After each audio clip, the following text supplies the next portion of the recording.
Some Indianapolis families who are fed up with a suspected drug house on their street are celebrating a huge victory tonight. These neighbors contacted police and city leaders about regular drug traffic, suspicious people. They wrote down license plates and they kept reporting. That all led to a raid in the 3600 block of Creston Drive.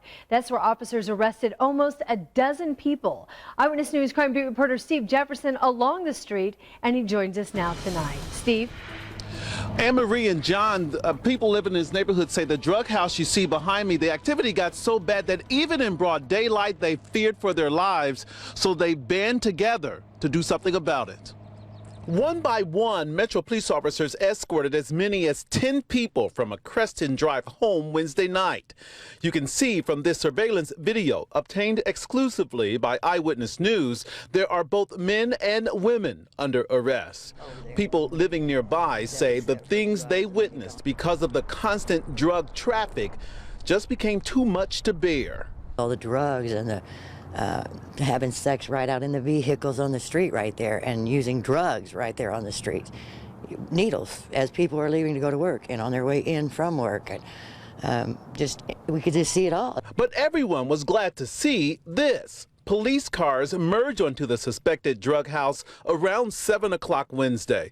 In addition to the arrest, police also confiscated meth from the house, something the homeowners say drew strangers to the neighborhood and left them in fear. Drug addicts starting to cut through the neighborhood to come to that house would start looking at, like, up people's driveways and at their garages, and you know, that's a lot of scary stuff. The raid comes after weeks of call after call to police and city leaders from dozens of people along Creston Drive, like Sylvia, who advises other troubled neighborhoods to do the same.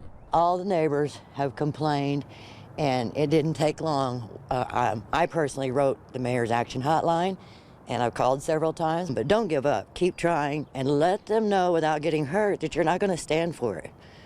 And the police will show up. And the police did show up last night. They took about 10 people out of the house you see behind me. Their charges include everything from drug charges to visiting a common nuisance. Now, another good outcome of this situation, the people on this street and in this neighborhood have decided to form their own crime watch with the help of police. Back to you in the studio. All right, thanks so much, Steve. It must be so gratifying for those neighbors to see that finally it's led to some arrests. Thank you. Well, if you too have had enough with crime in our community, you can make a stand. Take the Blue Pledge. Call 911 if you see anything suspicious. You can find the pledge posted for you on our website at WTHR.com.